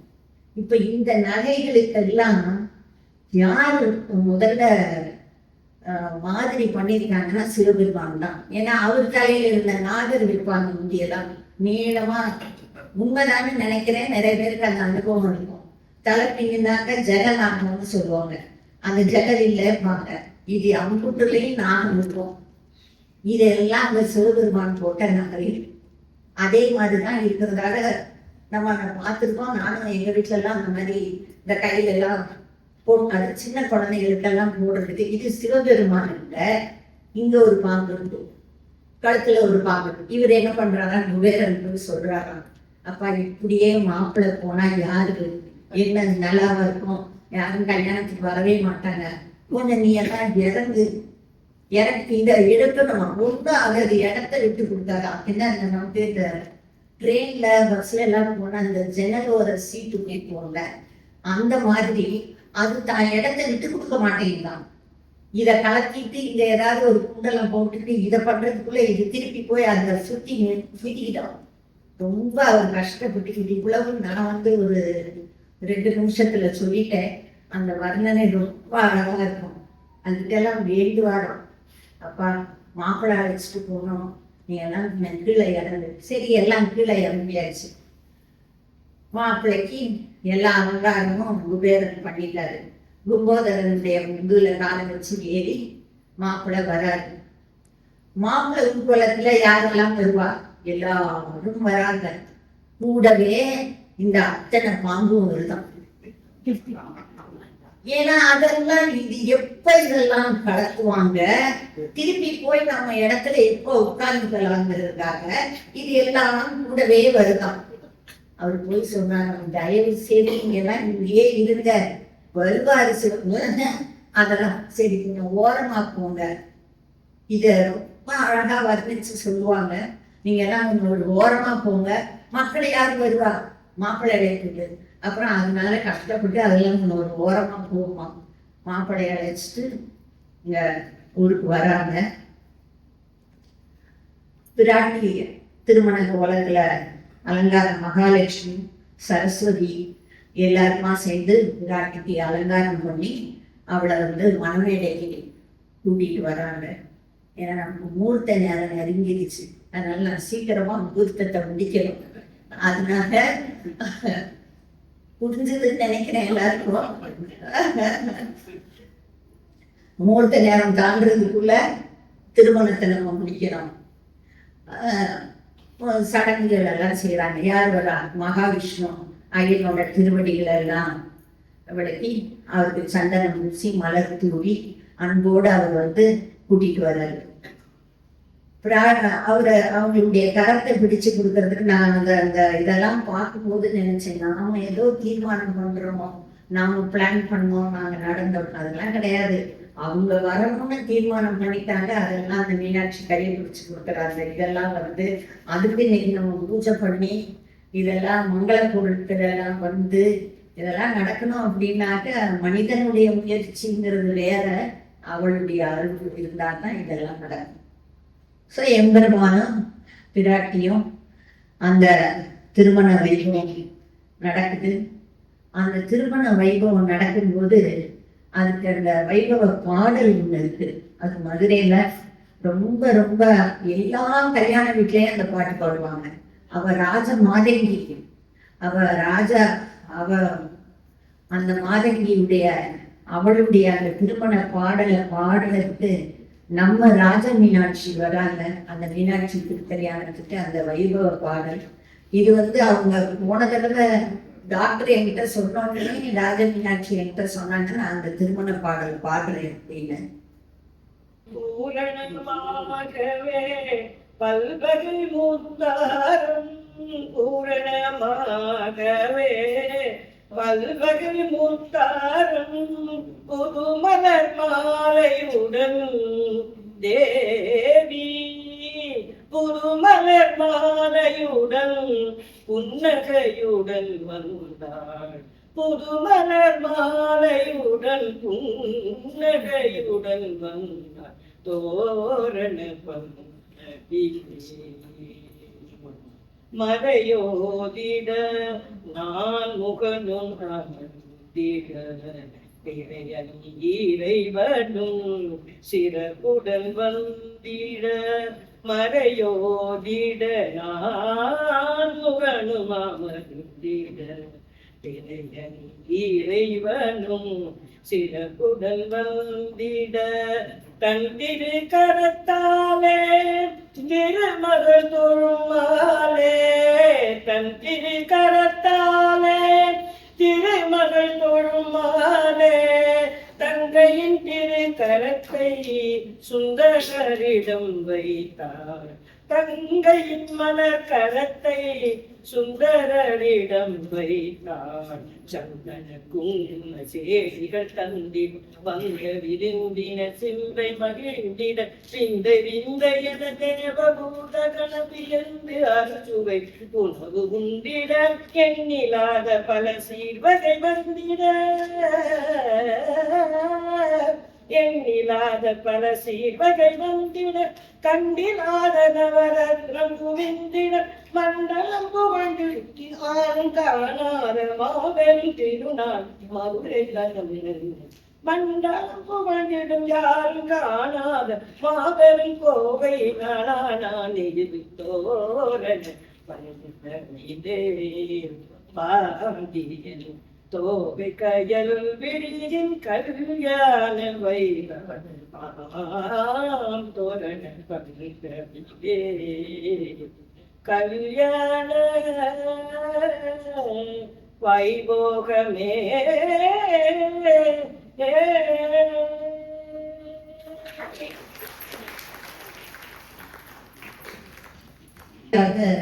திருமணத்துக்கு அவங்க அந்த திருமண வைபவ பாடல் பாடி அன்னையுடைய திருமணம் நல்ல முடிஞ்சதுக்கு அப்புறம் விருந்தினர்கள்லாம் அவங்கவுங்க ஊருக்கு திரும்பிடுறாங்க. இப்போ இங்கே என்ன மாற்றம் நடந்திருக்கு? ரிஷபகுடி மீன் குடியா மாறி இருக்கு. பாம்பணிகள்லாம் மாறி எல்லாம் பொண்ணு ஆபரணங்கள் எல்லாம் போட்டிருக்காரு. ஏன்னா அவருக்கு சோமசுந்தர கடவுள் சொக்கநாதர் அவரு. அந்த சாம்பல் விபூதி எல்லாம் பூசின மயாண்டி இல்லை. அப்புறம் கொன்றை மாலை இப்ப வேப்ப மாலையா மாறி இருக்கு. அந்த புலித்தோல் ஆடையெல்லாம் இப்ப பட்டு பீதாம்பரமா மாறி இருக்கு. அந்த பிறை சுடி அந்த சடாமுடி எல்லாத்தையும் எடுத்துட்டு எல்லாம் இப்ப வைர முடியோட அவர் இப்ப ராஜா இல்லையா, அப்படி இருக்காராம் சொக்கநாதன். அப்ப நடுவூர்ல ஒரு இன்மை நன்மை தருவார் கோயில் நிறுவி அங்க தினமும் போய் சிவபெருமான் வழிபாடு பண்ணுவாங்க. நமக்கு இன்னைக்கு அவங்க அந்த மீனாட்சி குங்குமம் அந்த இதை ரொம்ப முக்கியமா அதை வரவழைச்சு அது நமக்கு அன்பர்கள் அன்போட அதெல்லாம் ஏற்பாடு பண்ணியிருக்காங்க. ஒரு மேல்நாட்டவர் ஆராய்ச்சி பண்ணி சொல்லியிருக்காரு அதனுடைய சிறப்பு. ஏன் அந்த மதுரை மீனாட்சி குங்குமத்துக்கு இவ்வளவு சிறப்பு அப்படின்னா, அதுல ஒரு காந்த சக்தி இருக்கான். அதை போய் அவர் அவங்க ஊர்ல ஆராய்ச்சி பண்ணாராம். அந்த விபூதியையும் குங்குமத்தையும் எடுத்துட்டு போய் ஆராய்ச்சி பண்ணி அவரு அதை எப்போ நம்மளை அரசாங்கிட்டு இருந்தாங்களே வெள்ளையர்கள், அவரு எடுத்துட்டு போய் அவங்க ஊர்ல பண்ணி அதை ஆராய்ச்சி பண்ணி அந்த குங்குமத்துக்கு ஒரு காந்த சக்தி இருக்கு அப்படின்னு சொல்லி அதை சொல்றாங்க. இன்னைக்கும் மீனாட்சி மரகத கல்லால ஆனவர். உள்ள கோயில் உள்ளெல்லாம் பெருசா அந்த மேளம் அடிச்சு அந்த மாதிரி அந்த சத்தம் போட்டு பண்ண மாட்டாங்களாம். அவ அந்த பச்சை மரகத கல்லால ஆனவர். ரொம்ப சத்தம் கேட்டா விரிசல் வந்துடும் அப்படின்னு சொல்லிட்டு அது அவ்வளவு பச்சை மேனியா அதை நம்ம பார்க்கறதுக்கு அந்த அபிஷேகம் எல்லாம் நம்ம பார்க்கறதெல்லாம் ரொம்ப கஷ்டம். அந்த மாதிரி அந்த மீனாட்சியும் சொக்கநாதனும் ஆட்சி பண்ணும்போது எவ்வளவோ அற்புதங்கள் அதெல்லாம் தனியா ஒரு நாள் மீனாட்சியுடைய அற்புதம்னே நம்ம பேசலாம்.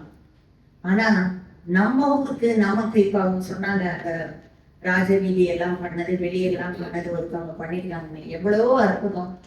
மேல்நாட்டுக்காரங்க அவங்க நம்மளை ஆட்சி பண்ணிட்டு இருக்கிறப்ப ரோஸ் பீட்டர் அப்படின்னு சொல்லி மதுரையை ஆண்ட அந்த ஒரே ஒரு உதாரணத்தை மட்டும் சொல்லி நான் நிறைவு செய்தேன். அவரு கலெக்டர் அங்க இருக்கிறப்ப மதுரையில அவர் என்ன பண்ணுவாரா, அந்த ஊர் மக்கள் எல்லாம் அந்த மீனாட்சி அம்மன் கோயிலுக்கு முன்னால போறப்ப அந்த வீதி 4 வீதி நடக்கிறப்ப கூட செருப்பு போட மாட்டாங்க. இன்னைக்கும் அப்படிப்பட்ட பக்தர்கள் எல்லாம் இருக்கிறாங்க. அப்ப அவரு அந்த 4 வீதிகளை நடந்து போறப்ப அதை தாண்டி போறப்ப என்ன பண்ணுவாரா, அவங்க குதிரையில போவாங்களாம். அப்பெல்லாம் அந்த கலெக்டர் எல்லாம் அவங்க அந்த இவ்வளவு பெருசுக்கு அந்த குடிசு போட்டுக்கிட்டு அந்த தொப்பி எல்லாம் வச்சுட்டு அவங்க போகும்போது அவர் மீனாட்சி அம்மன் கோவில் வாசல் வரும்போது குதிரையை விட்டு இறங்கி அவருடைய தொப்பியை எடுத்துட்டு அவருடைய காலணிகளை எல்லாம் எடுத்து கலத்திட்டு தான் அதை தாண்டி போவாராம். மக்கள் இவ்வளவு மதிக்கும் போது நானும் அந்த தெய்வத்துக்கு மதிப்பு கொடுக்கணும்னு சொல்லி அவர் தாண்டி போவாராம். அப்ப அவருடைய கலெக்டர் பங்களாவில் அவர் ஒரு நாள் படுத்து தூங்கியிருக்கப்ப இடியும் மின்னலும் ஒரு நாள் ராத்திரி ரொம்ப ஜாஸ்தியா இருக்கு. அப்ப இவருக்கு அது தெரியாது. ஆனா அதுக்கப்புறம் அவர் முடிச்சு பாக்குறப்ப அவருக்கு மனசுல தோணுதான், ஐயோ ஊருக்குள்ள வெள்ளம் வந்துருக்குமே, மக்கள் எல்லாம் என்ன பண்ணுவாங்க, கஷ்டப்படுவாங்க அப்படின்னு அவர் சொல்லும் போது நினைச்சிட்டு படுத்துட்டு இருக்காரு. அப்ப பார்த்தா ஒரு சின்ன பெண் குழந்தை ஓடி வராளாம். வந்து இவரை எழுதி வா வெளியே போலாம் வா அப்படின்னு. அப்ப இவரை கைக்க பிடிச்ச அந்த குழந்தை சொல்றாங்க, தகவரன்னு எடுத்துட்டு வெளியில அந்த பங்களா விட்டு வெளியில ஓடி வராளாம். இவருக்கு எப்படி தெரியுதுன்னா, இவங்கெல்லாம் அந்த செருப்பெல்லாம் போடாம வெளியே வர மாட்டாங்க. இவர் போய் செருப்பு போட போறாராம். படுத்திருந்தவரு அது அப்படியே இழுத்துட்டு அந்த குழந்தை வெளியே ஓடி வருதான். வெளியே வந்து திரும்பி பாக்குறாங்களா, அந்த கட்டடம் அப்படியே இடிஞ்சு விழுந்துருதான். இவர் திரும்பி இந்த குழந்தைய பாக்குறாரு, குழந்தைய காணோம். அப்பதான் இவருக்கு தெரியுது, வந்தது அந்த மீனாட்சி தான் வந்து நம்மளை காப்பாத்திருக்கா அப்படின்னு. அப்புறம் அடுத்த நாள் இவர் கலெக்டர் எல்லாருக்கிட்டையும் சொல்றாரு, தனக்கு எல்லாரும் இவரை எப்படி இருக்காருன்னு பார்க்க வர்றாங்க. இவர் எனக்கு ஒன்றும் ஆகல, ஏன்னா அந்த கட்டடம் இடிஞ்சு விழுத்துட்டே உள்ள கலெக்டருக்கு என்ன ஆச்சுன்னு பயந்து எல்லாரும் வரும்போது அவர் எனக்கு ஒன்றும் ஆகலை, இந்த மாதிரி ஒரு குழந்தை வந்து என்னை காப்பாத்திச்சுனோன்னு எல்லாருக்குமே தெரியுது, அது மீனாட்சி வந்து காப்பாத்திருக்காங்க. அப்ப இவருக்கு மனசுல வந்து ஒண்ணு பதியுது, ஒரு விஷயம் நல்லா தெரியுது. அந்த குழந்தை வெறும் காலோடு ஓடி வந்தது தான் இவருக்கு கண்ணுல இருக்கு. அப்ப இவர் சொல்றாரு, மீனாட்சி அம்மனுக்கு நான் என்ன பண்ணணும், எல்லாம் இருக்கு அவளுக்கு. அப்ப இவருக்கு வந்து அந்த ஞாபகம் வருதான், இந்த குழந்தை நமக்காக இப்படி ஓடி வந்தாள் வெறும் காலோட அப்படின்ட்டு நவரத்தனங்கள் பதிச்ச தங்கத்தால் காலணி பண்ணி கொடுத்தாராம் அவர் மீனாட்சி அம்மனுக்கு. இன்னைக்கும் சித்திரை திருவிழா நடக்கும்போது அந்த விசேஷ நாட்கள்ல மீனாட்சி அம்மன் பவனி வரும்போது அவரை வந்து அப்புறம் எல்லாரும் பீட்டர் பாண்டியன்னு கூப்பிட ஆரம்பிச்சாங்களாம். ஏன்னா பாண்டிய மன்னனாவே அவனை நினைச்சு மீனாட்சி இப்படி காப்பாத்திருக்கான்னு அவருடைய பேரை மாத்தி பீட்டர் பாண்டியன்னு கூப்பிடுவாங்களாம். அவரை தன்னுடைய ஆட்சி காலம் முடிஞ்சு அவர் ஊருக்கு போகலையா. என்னுடைய கடைசி காலம் மீனாட்சி அம்மனுடைய நிழல்ல தான் இருக்கணும். என்னுடைய காலம் முடிஞ்ச பிறகு என்ன இது பண்ணும்போது என்னுடைய முகம் வந்து மீனாட்சி அம்மனை பார்த்து இருக்கிறது மாதிரி என்ன நீங்க பண்ணணும் அப்படின்னு சொல்லி அவர் பிரார்த்தனை வச்சு அந்த மாதிரி தான் பண்ணியிருக்காங்க. அவர் தன்னுடைய சொந்த ஊருக்கே போகல. அதனால தேவிக்கு வந்து நம்ம ஊர் குழந்தையா வெளிநாட்டு குழந்தையா யாரும் இல்லை. அவளுடைய அருள் நமக்கு வேணும்னா எல்லாருக்கும் அவள் அருள் வேணும். அவளுடைய அந்த இன்னும் நிறைய விஷயங்கள் எல்லாம் அவளுடைய எல்லாருக்கும் தெரிஞ்ச விஷயம்தான். அதனால இந்த மீனாட்சி திருக்கல்யாணத்து அன்னைக்கு அவளை பத்தி என்ன கொண்டாடணுமா இறைவனை, அவளை நம்மளால இன்னைக்கு முடிஞ்ச அளவுக்கு நாம கொண்டாடி இருக்கோம். அப்போ இன்னைக்கு ஒரு ஏற்பாடு இருந்தது, அவங்க ஷைலஜா ஒரு கவிதை படிக்கிறாங்க அப்படின்னு. அப்போ இப்போ வந்திருக்காங்கன்னு நினைக்கிறேன். அந்த கவிதை படிச்ச பிறகு வேத முறைப்படி அம்பாள் ஆட்சி பண்றான்னு அவங்க முடிச்ச பிறகு நம்ம வேத பாராயணம் பண்ற பெரியவங்க எல்லாரும் அவங்களே முன் வந்து இப்படி முறைப்படி ஒரு திருமண இதெல்லாம் ஏற்பாடு பண்ணி நடக்கும்போது நாங்களும் வேதம் சொல்லி நிறைவு செய்வோம்னு இருக்காங்க. அது கதையிலையும் இருக்கு, வேதம் ஓதி நிறைவு செய்ததாக. அதனால ஷைலஜாவுடைய கவிதைக்கு அப்புறம் பெரியவங்க எல்லாம் வந்து வேதம் சொல்றதா சொல்லியிருக்காங்க. அதை கேட்ட பிறகு வெளியில பிரசாதம் வந்து பெற்றுக்கொண்டு நாம எல்லாரும் மீனாட்சியை இன்னைக்கு வணங்கி விடைபெற்றோம். மீனாட்சி மிக அழகாக இருந்து நாம் எல்லாம் கேட்கிறோம். அந்த மீனாட்சியின் அருள் பெற்று கவிதையை வரமாக பெற்ற திருமதி சைலஜா அவர்கள் மீனாட்சி அம்மனை பற்றிய கவிதையை இப்போது வாசிப்பார். ஸ்ரீ உடுப்பியவர்கள். மாதங்கி மாதங்கி ஏழை என் மனம் தங்கி நான் தங்கி பாட்டொன்று எழுத வைப்பாள். மாதங்கி ஏழை என் மனம் தங்கி நான் தங்கி பாட்டொன்று எழுத வைப்பாய். நீ தங்கி செல்லும் இடமெல்லாம் சிறப்பு மீனாட்சி, இங்கெனக்கு உன் திருவடியே காப்பு. மதுரை அம்பதிவாழும் மகாராணி மகராஜ மாதங்கி மின்னல் விழியாள் மனமாடுவாள், தன்னை தினமாடுவாள், என்ற கனவு நினைவதும் ஆடுவாள். கண்ணழகு என் சொல்வேன், அவள் காலழகு என் சொல்வேன். கண்ணழகு என் சொல்வேன், அவள் காலழகு என் சொல்வேன். கண்ணுக்குள் நிற்கின்றாள், கண்ணிமைக்க மறக்கின்றேன். கண்ணுக்குள் நிற்கின்றாள், கண்ணிமைக்க மறக்கின்றேன். கண்ணான மீனாட்சி காவலாய் இருக்கின்றாள், கண்கள் கொண்ட பயன்தான் என்னை. கண்குடியும் பசும்பட்டில் தருவாள் காட்சி, கண்குடியும் பசும்பட்டில் தருவாள் காட்சி. கருணையின் புதையல் அவள்தான் மீனாட்சி. பண்புடியும் செந்தமிழ் ஆழ்ந்தே போவாள், பரமனவள் கண்களுக்குள் வாழ்ந்திருக்கிறாள். பச்சை வருடை பட்டு நிறம், பின்னே பதாகை செம்மை நிறம். உச்சி திலகம் சூரியனாம், உத்தமி திருமுகம் வெண்டினவாம். அச்சனை திருமொழி ரீங்காரம், அன்னையை சுற்றும் வண்டினமாம். இரட்சை எங்கள் மாதங்கி, ராஜ்யம் நடத்தும் அற்புதமாம். அம்மா மீனாட்சி, அம்மா மீனாட்சி, நீ இருக்கும் குருவில் தான் சும்மா இருக்கின்றேன். சொக்கனாம் எம்மான் சிவனின் பெருமாற்றியே, வருந்தி ஏதும் தவம் செய்யாத என்னையும் கா நீயே. ஆதவாய் அண்ணனின் கரம் முடிக்கும் மங்கையர் கண்ணியே, ஆதவாய் அண்ணனின் கரம் முடிக்கும் மங்கையர் கண்ணியே. புண்ணியமே இன்று உன் திருக்கல்யாணம் பார்க்கவே, எண்ணிய போதிலே ஏற்றம் தர வருபவளே. அன்னையே மீனாட்சியை அடைந்தேன் உன் தாளினையே. நன்றி.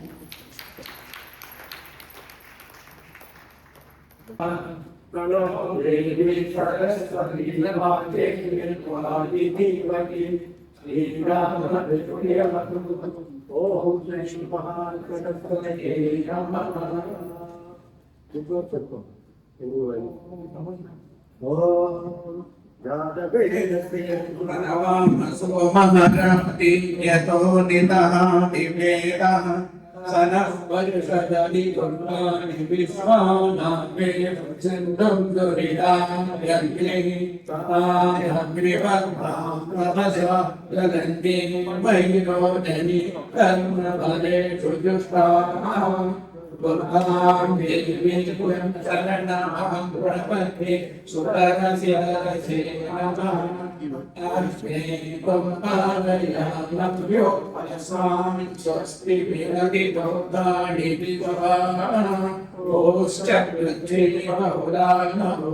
बहुलाय तनयाय संयो विश्वानिनो दुर्गासिन्धु नामाडुरिरादिपर्गे अग्ने अग्रिवन् मनसा गृणानो स्माकं कोद्यमितानुराणाम् प्रदनादिरतं सहमानमुग्रमग्निं कुवेम परमस्ततस्ताद् सनः परिषदविभुतानि विश्वाक्षामदेवो अधिरुरिवाण्यग्निः प्रज्ञोषितमेभ्यो अग्रेषु सनाचहोदा नव्यस्तषष्ठी अनुपग्निरनुपग्निप्रयस्वास्मभ्य गोर्जुष्टमयिवो निषिद्धं तवेन्द्रविष्णोरदु सञ्चरेम नागस्य कृष्णमभिसंवसानो वैष्णवी गौरगिरमादयन्नाय विद्महे कन्यकुमारी धीमहि तन्नो दुर्गे प्रचोदयात्.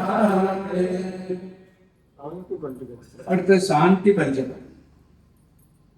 ஓம் சன்னோ விக்ரஸ்வருணா சன்னோ பவந்தன்யமா சன்ன இந்திரோ ப்ரஹஸ்பதி சன்னோ விஷ்ணுருக்ரம नमो ब्रह्मणे नमस्ते वायो त्वमेव प्रत्यक्षं ब्रह्मासि त्वमेव प्रत्यक्षं ब्रह्म वदिष्यामि व्रतं वदिष्यामि सत्यं वदिष्यामि तन्मामवतु तद्वक्तारमवतु अवतु माम् अवतु भक्तारम् ॐ शान्ति शान्ति शान्तिः सत्यं विप्रसंवरुणः तन्नो भवत्वयमा तन्नो इन्द्रो बृहस्पतिः तन्नो विष्णुरुक्रमः नमो ब्रह्मणे नमस्ते वायो त्वमेव प्रत्यक्षं ब्रह्मासि त्वमेव प्रत्यक्षं ब्रह्मावादिशं प्रथमवादिशं सत्यमवादिशं तन्मामावीद तद्वक्तारमावीद आमीभक्तारम् ॐ शान्ति शान्ति शान्तिः सहनावतु सहनो भुनक्तु सह वीर्यं करवावहै तेजस्विनावधीतमस्तु मा विद्विषावहै ॐ शान्ति शान्ति शान्तिः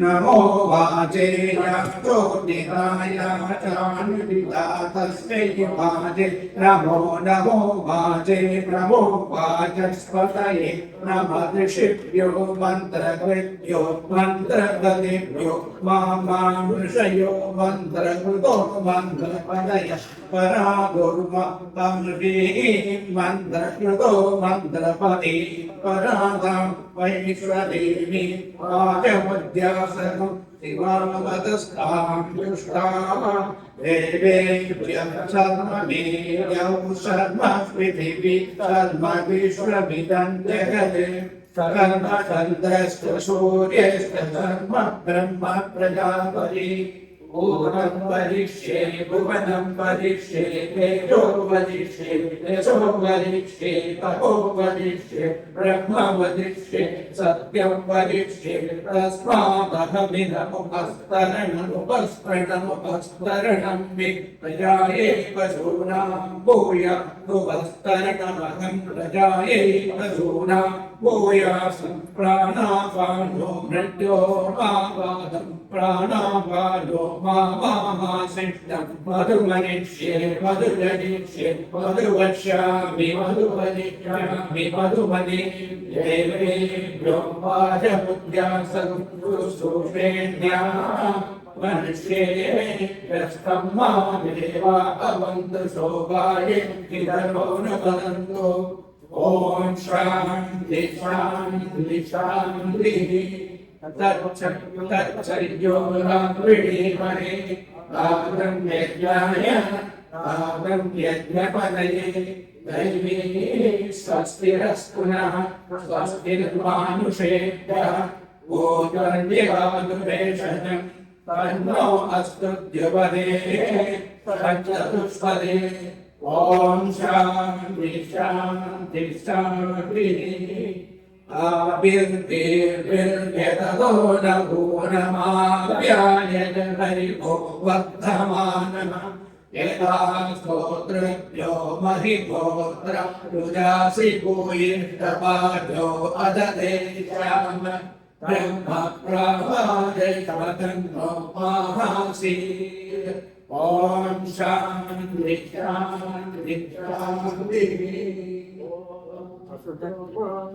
गमय तमसो मां ज्योतिर्गमय मृत्योर्मृतं गमय ॐ शान्ति शान्ति शान्तिः ॐ लोकाः समस्ताः सुखिनो भवन्तु लोकाः समस्ताः सुखिनो भवन्तु लोकाः समस्ताः सुखिनो भवन्तु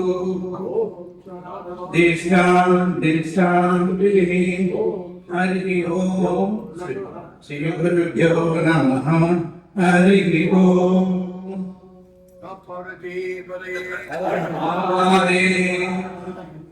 சிவனே போற்றி. நீங்க சொல்றது எல்லாருக்கும் போற்றி. எந்நாட்டோருக்கும் சிவனே போற்றி. இப்ப நம்ம வேத கோஷத்துக்கு மரியாதை பண்றோம்.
திரு கல்யாணமே மீனாட்சி கல்யாண வைபோகமே மீனாட்சி கல்யாண வைபோகமே சுந்தரி சர்வுடனே சுபகருடனே சுந்தரி சர்வுடனே சுபகருடனே சுந்தரியாவனின்று கை கோர்த்து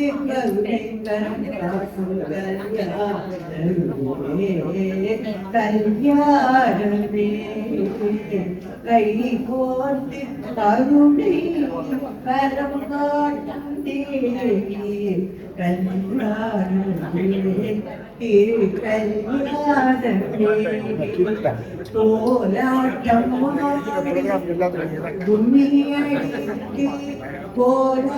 போராட்டத்தோடு போற்றி மகிழ்வோம் கல்யாணமே திரு கல்யாணமே ராஜமகன்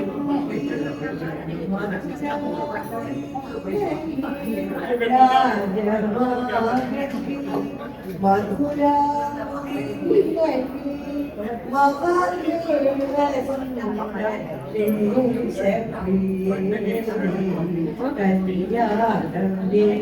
திரு கல்யாணமே நாடு நன்றாய் ஆசி வழங்க வேண்டும் நாடு நன்றாக இருக்க ஆசி வழங்க வேண்டும் மக்களோ